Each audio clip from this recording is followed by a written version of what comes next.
केवल 5 मिनट की चर्चा करके आज की कथा को भगवान के चरणों में विश्राम दूंगा। बड़ी सुंदर बातें है। जिस 6 अध्याय की चर्चा मैंने आपसे निवेदन किया, ये पोथी के रूप में वेदव्यास जी ने 4 श्लोकों में से 18,000 श्लोक को बना करके, और ये विचार संहिता, ये प्रेम का पुराण है। अर्थात तो वेद व्यास जी ने 18वें महापुराण श्रीमद् भागवत की जब रचना किया, देवर्षि नारद जी मिले। नारद जी ने पूछा, कहो व्यास जी अब कैसा लग रहा है? आपने 17 पुराण पहले लिखे, बड़े बेचैन थे, बड़े परेशान थे, अब कैसा लग रहा है?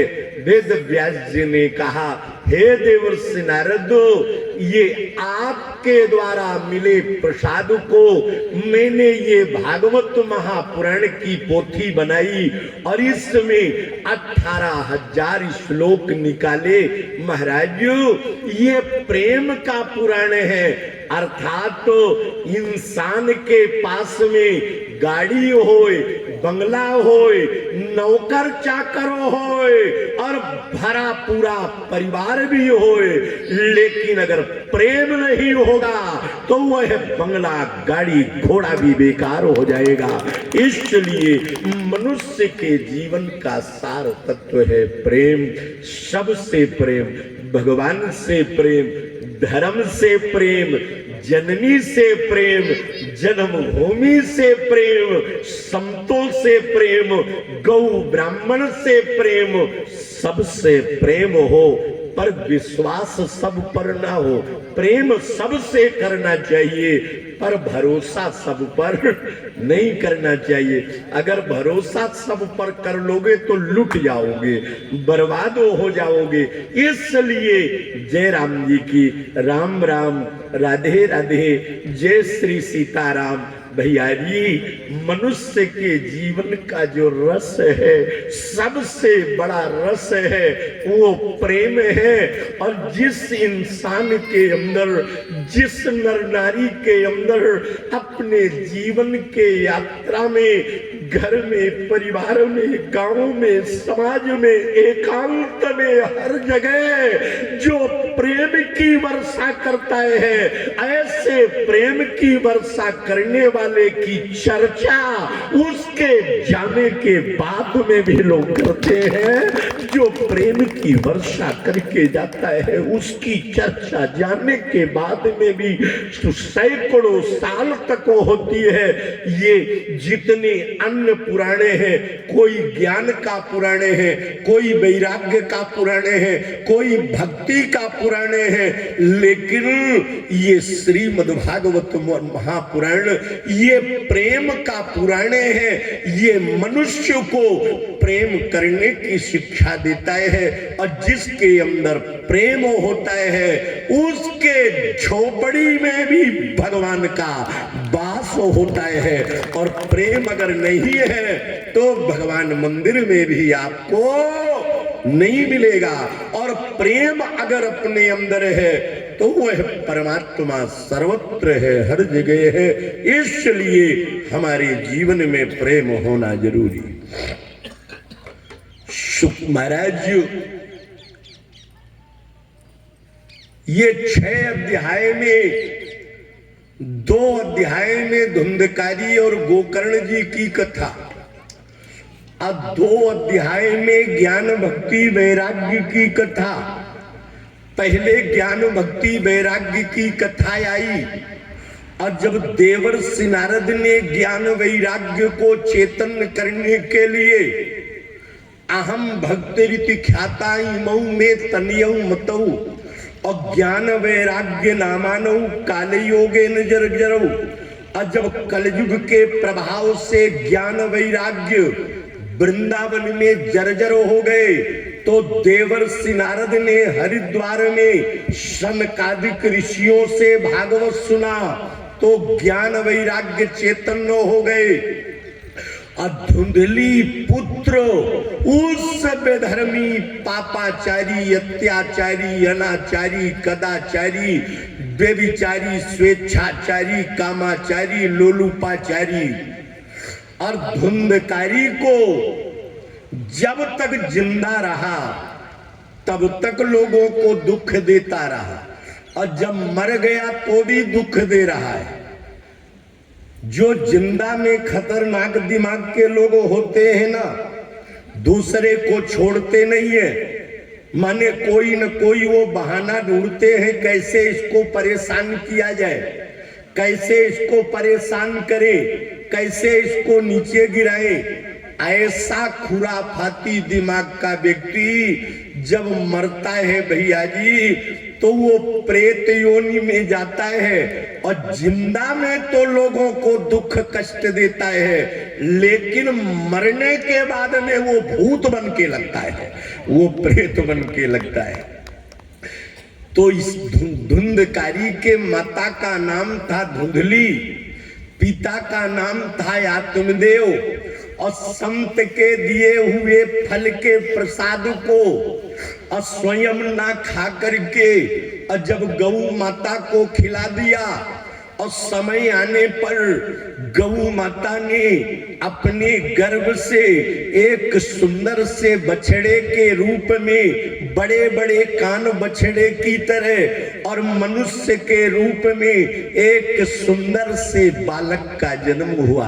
और जिस बालक का जन्म हुआ उसका नाम महाराज ने गोकर्ण रखा। गोकर्ण क्यों रखा? गो माने गाय और कर्ण माने कान।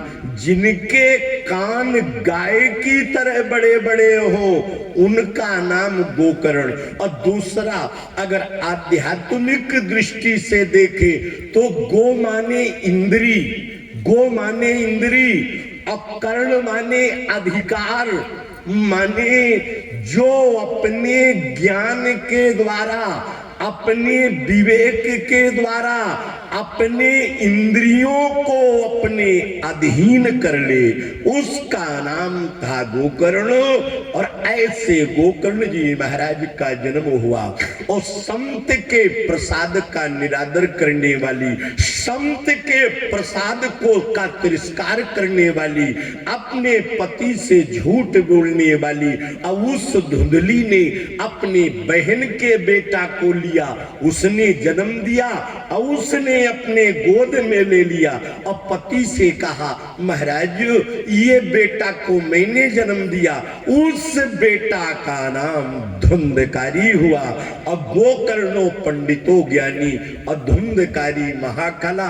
गोकर्ण जी महान महान पंडित हुए, महान विद्वान हुए, और धुंधकारी महाराक्षस हुआ, महाचांडाल हुआ, खल हुआ। एक दिन पत्नियों के द्वारा सोते समय जब 5 पत्नियों ने और गले में फांसी का फंदा डाल करके, गले में फांसी का फंदा डाल करके अब 5 पत्नियों ने मिल करके मार डाला। जय हो भैया गुंतरा वाले बैठो।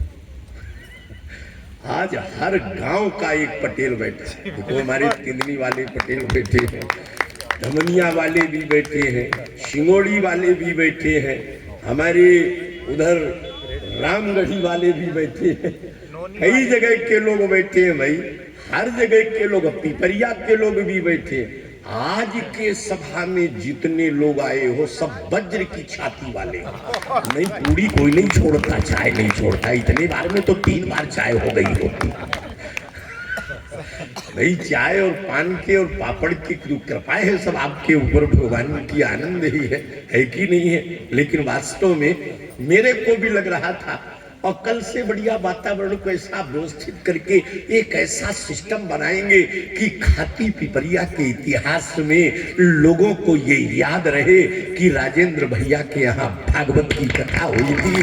ये यादगार बनाना है, भेड़िया दशांग नहीं करना है अपन को। बहुत सारा काम बिल्कुल सिस्टमेटिक, कहाँ गाड़ी खड़ी करना है, कहाँ मोटरसाइकिल खड़ी करना है, कहाँ कुर्सी रखना है, कहाँ कैमरा जमाना है, कहाँ जूता चप्पल उतारना है, कहाँ कहाँ क्या करना है, कहाँ कुर्सी रखना है ये सारा काम अगर सिस्टम से कर लेंगे तो बड़ा आनंद मिलेगा। बिल्कुल 1 बजे से लेकर के 5 बजे तक ये कथा, 1 बजे से लेकर 5 बजे तक कथा होगी।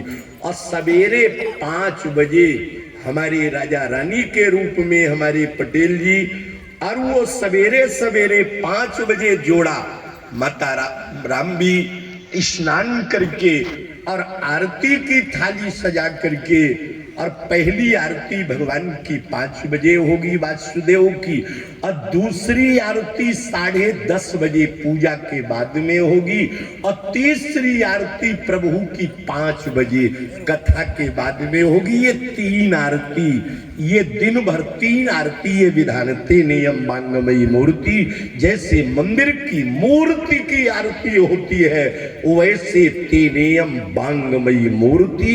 तो पहली आरती ब्रह्म मुहूर्त में मंगला आरती होगी, दूसरी आरती श्रृंगार और भोग आरती दोपहर के समय होगी, और तीसरी आरती भगवान की संध्या आरती 5 बजे होगी। और सभी विद्वान, ये हमारे शास्त्री गण, ये आचार्य गण एक भी मेरे साथ में अनपढ़ नहीं है, ये सब शास्त्री हैं, ये सब स्नातक हैं, ये आचार्य हैं, डिग्री मान्यता प्राप्त संस्कृत यूनिवर्सिटियों से ये स्नातक है, ये विद्वान हैं, बड़े बड़े यज्ञों में भी यज्ञाचार्य। मेरे जीवन के बड़े बड़े 26 जो यज्ञ हो गए उन यज्ञों में भी ये आचार्य रहे, ये विद्वान लोग आए हुए हैं। तो केवल हम ही हमसे काम नहीं चलाना है, सारा सजेशन, सारा मार्गदर्शन आप बड़े सरकार से भी प्राप्त कर सकते हैं। इस कार्यक्रम को सिस्टमेटिक सिस्टम से, अपनी भी गाड़ी है तो कहाँ खड़ी करेंगे, और सारी गाड़ी के बढ़िया सिस्टम बना करके कथा के समय पर इधर उधर से गाड़ी मोटरसाइकिल पंडाल के अंदर प्रवेश ना हो सके। भैया जी यार बड़े बड़े पटेल हो, अगर बन जाए तो 7 दिन जूता चप्पल ना पहनो, और अगर पहनो तो पंडाल के अंदर मत पहनो। तुमसे विनती है मेरी, पंडाल के अंदर मत पहनो, पहनो बन जाए तो मत पहनो, है ना? क्यों पहनने में घाटा, ये भीड़ भाड़ में अब किधर हो गया और आजकल महंगे महंगे, तो इसलिए ना पहनो माताओं, है कि नहीं? आपकी बलिहारी है कि नहीं? अब पहनो तो भाई कथा में, अब वहीं तुम बैठे वहीं बगल में इतना बड़ा दिव्य पंडाल लगा हमारे विश्वकर्मा जी का, कितनी मेहनत की है यार। 6 महीना से व्यवस्था आप सभी लोग कर रहे हो। इस आयोजन का प्रचार प्रसार पूरे जिले में, बाहर भी, हर गांव में, लगभग कई जगह है। इतनी बड़ी व्यवस्था के साथ में आपने कार्यक्रम किया, तो हर आने वाले व्यक्ति को ये लगे यहाँ गुटखा के पाउच, चाय की गिलास, मग, ये वो, ये सब कुछ कहीं से कहीं तक बिल्कुल दिव्यता। और एक बात और करना है अपने को, कदली खम्भ मंडिता, गौ के गोबर से यज्ञशाला को लीपो। एक यज्ञ है स्वाहा स्वाहा वाला, एक यज्ञ है 7 दिन का ये भागवत का, ये भी ज्ञान यज्ञ है। तो इसमें कदली खम्भ मंडिता, केले के खम्भे बहुत जरूरी होते हैं। आम के पल्लव, बड़ा आकार में आम का पल्लव भी यहाँ लगना चाहिए। कदली खम्भ मंडिता, ये भागवत में, जहाँ भागवत का नियम है, जहाँ भागवत के लिए। अब केवल इतना नहीं, जब गोकर्ण जी महाराज ने धुंधकारी को और 7 गांठ में बैठा करके सुनाया, तो भैया जी अकेले धुंधकारी को नहीं सुनाया, धुंधकारी मर करके प्रेत बना तो उसको तो उन्होंने बांस के लकड़ी में बैठाया, पूरे गांव में बुलौआ दिया। ये भागवत में लिखा है, पूरे गांव में बुलौआ, पूरे जाति में बुलौआ, गैर समाज में बुलौआ, चारों वर्ण में बुलौआ। अर्थात तो अपने घर में जब ज्ञान यज्ञ का आयोजन हो तो केवल अपने समाज और जाति को नहीं, ये धर्म के नाम पर अपने गांव का कोई व्यक्ति मिल जाए तो उससे अपन को जरूर कहना है कि भागवत की कथा हो रही है, आप पधारो, सुनना चाहिए। ये भागवत में लिखा है। गोकर्ण जी ने पूरे गांव को बुलाया, पूरे यज्ञशाला को गऊ के गोबर से लिपवाया, बंधनवारे लगाए, कदली खंभ लगवाए। इसके बाद में सारे गांव के लोग आए और 7 दिन तक भागवत की कथा सुनाई।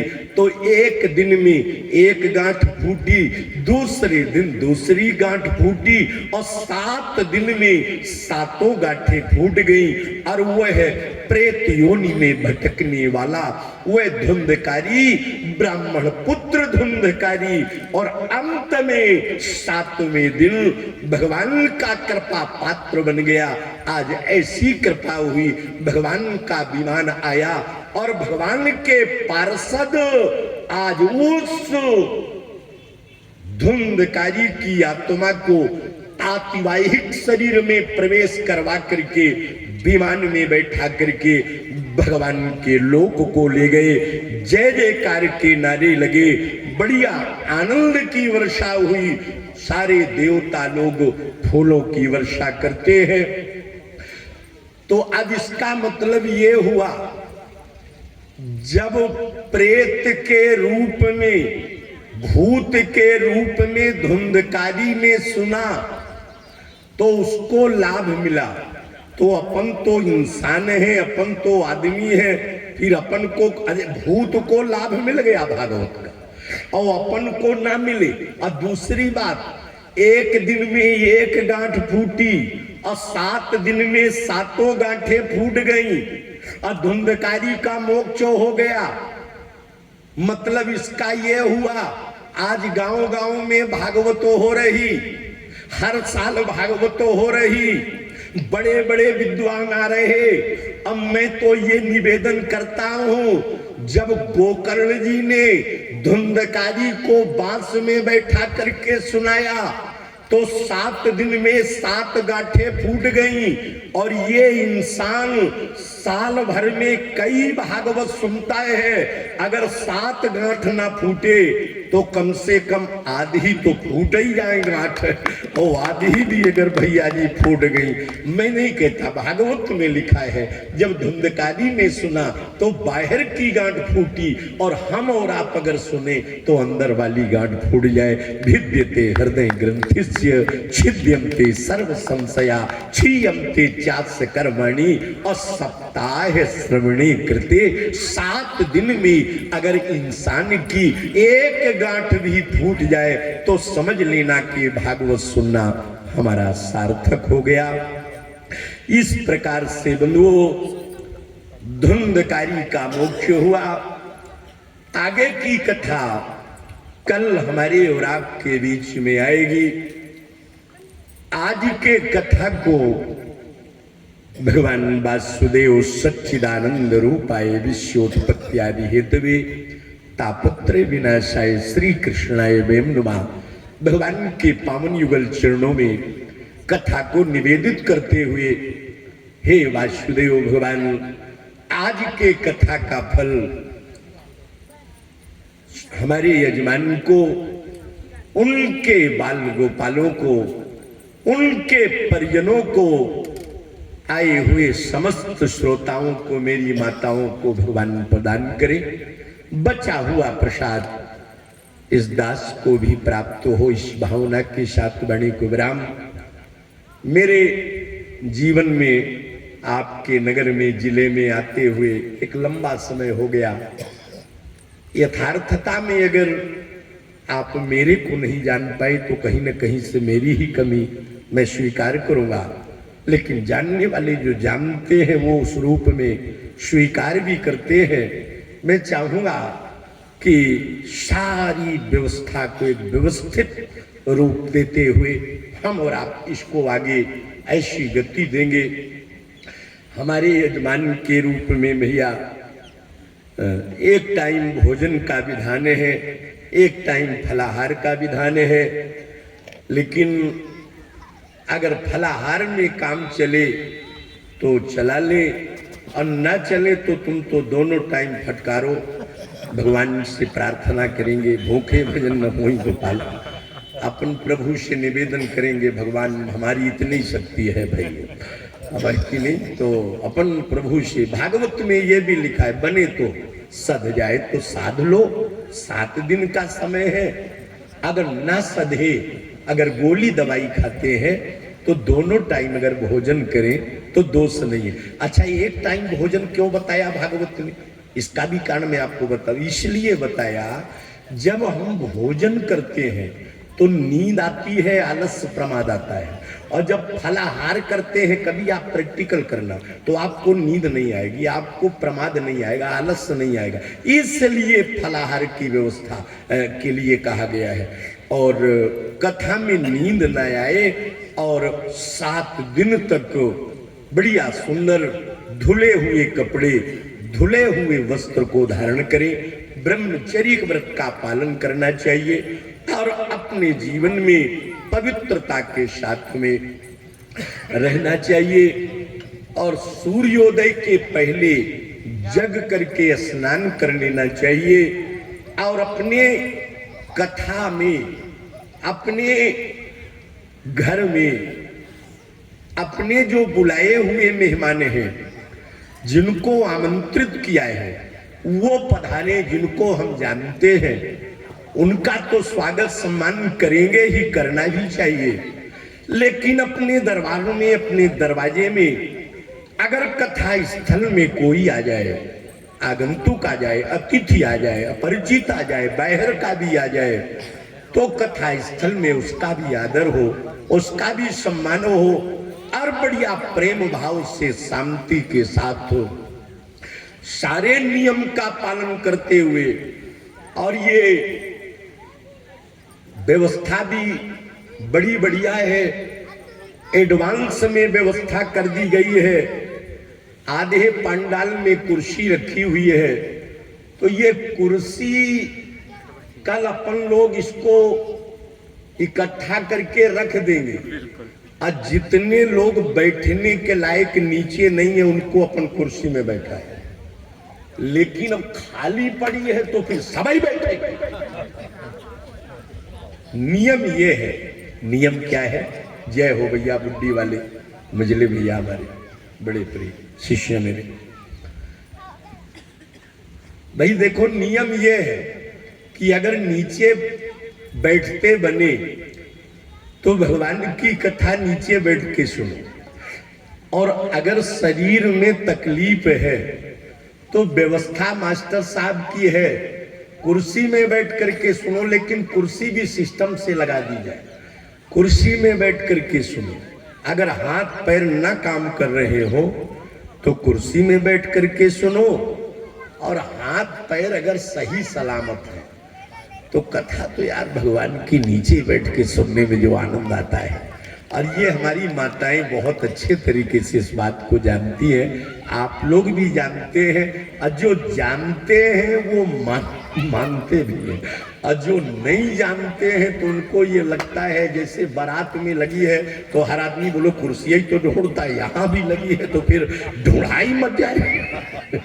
इसलिए जय हो आपकी। आइए 2-4 बार भगवान के नाम का, बसंत ऋतु है, फाल्गुन का महीना है, होली बिल्कुल आने वाली है, इसलिए एक निवेदन करूंगा। दिन ललित बसंती आने लगे, दिन ललित बसंती आने लगे, दिन ललित बसंती आने लगे, दिन ललित बसंती आने लगे, दिन ललित बसंती आने लगे, दिन ललित बसंती आने लगे, दिन ललित बसंती आने लगे, दिन ललित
मैया की, श्री हनुमान जी महाराज की, ग्राम के देवी देवताओं की, अपनी अपनी माता पिता की, धर्म की, अधर्म का, प्राणियों में विश्व का, गौ माता की, भारत माता की, गायत्री माता की, गंगा माता की, तुलसी माता की, गीता माता की, धरती माता की, हर हर महादेव।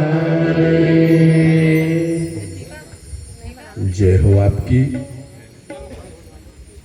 प्रथम दिवस का विश्राम भगवान के चरणों में। आइए सभी लोग खड़े हो जाए, प्रभु की आरती। हमारे शिवबरन सिंह जी रघुवंशी जी,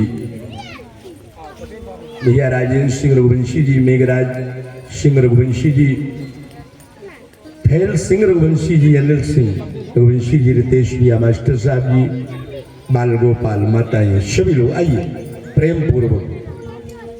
आरती में लगभग सभी लोग आ जाया करें।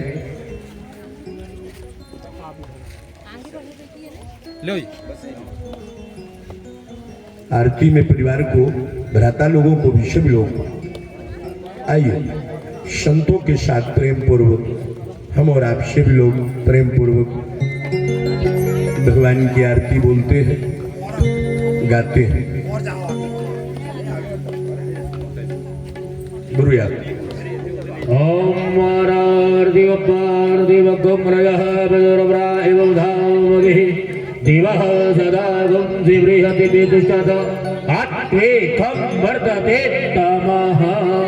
बोले वृंदावन हरि लाल की जय हो।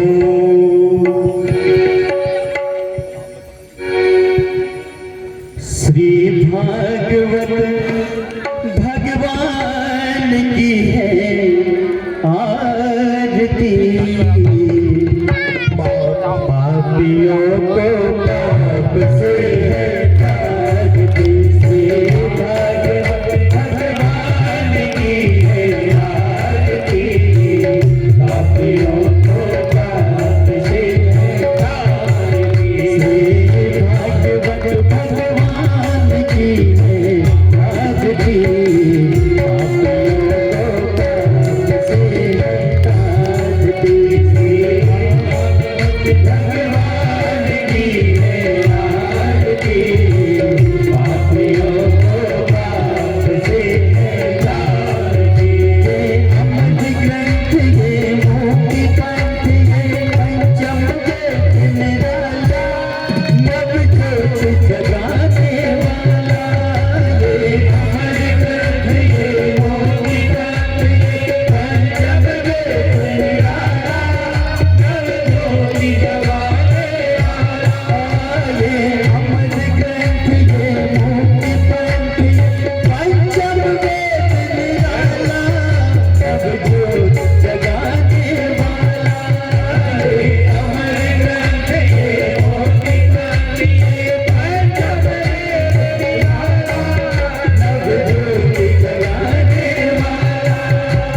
संध्या आराधिक्य माधवाभ्यन्तरं देवाभ्यन्तरं जलेन शीतलीकरणं हस्त्यच्छतं पुष्पं गृहीत्वा ॐ हरिः ॐ जगनेन जगन्मय चन्द्रदेवास्ताय नवलमाणि प्रथमाल्यासन्नातिः नाकं महिमानः रजन्त्र यत्र पूर्वेशाद्यारन्ति देवाः ॐ राजाधिराजाय प्रदय्यदायिने नमो वयं वै श्रवणाय वरमहे गमे गामाय मह्यं कामेश्वरो वै श्रवणो ददातो गोवीराय वै श्रवणाय महाराजाय नमः ॐ स्वस्ति साम्राज्यं भोज्यं स्वराज्यं वैराज्यं मार्वेजं राज्यं महाराजवादिभद्रमयं गमन्दपर्यायै सर्वभौमः सर्वायुगयान्दादापराधाप्रतिभ्यै समत्रपर्यन्ताय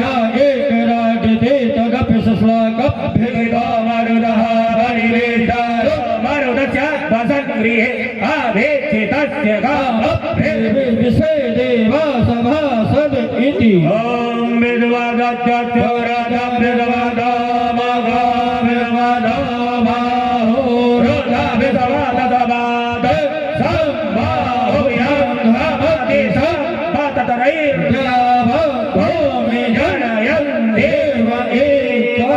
हरिः ॐ एकदन्ताय विद्महे वक्रतुण्डाय धीमहि तन्नो दन्ति प्रचोदयात् ॐ गणाम्बिकायै च विद्महे कार्यसिद्ध्यै च धीमहि तन्नो गौरी प्रचोदयात् ॐ अञ्जनीनन्दनाय विद्महे वायुपुत्राय धीमहि तन्नो हनुमत् प्रचोदयात् ॐ हंसाय विद्महे परमहंसाय धीमहि तन्नो व्यासः प्रचोदयात् ॐ मृगभानुजायै च विद्महे कृष्णप्रियायै च धीमहि तन्नो राधा प्रचोदयात् ॐ देवकीनन्दनाय विद्महे वासुदेवाय धीमहि तन्नो कृष्णः प्रचोदयात् श्रीवल्लिका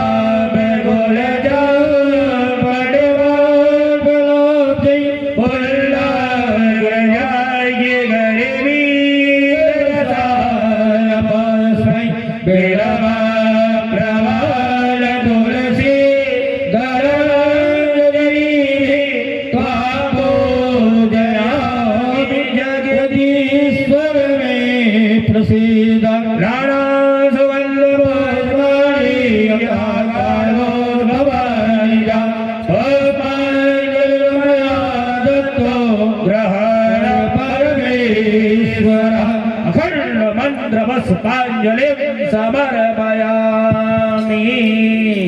बोलिए लक्ष्मी नारायण भगवान की जय हो, श्री राधा कृष्ण भगवान की जय हो, सीताराम जी भगवान की जय हो, हनुमान जी महाराज की जय हो, राजराजेश्वरी नर्मदा मैया की जय हो, नाथ भगवान की जय हो, विशाल भगवान की जय हो, केदारनाथ भगवान की जय हो, द्वारिकाधीश भगवान की जय हो, विष्णु भगवान की जय हो।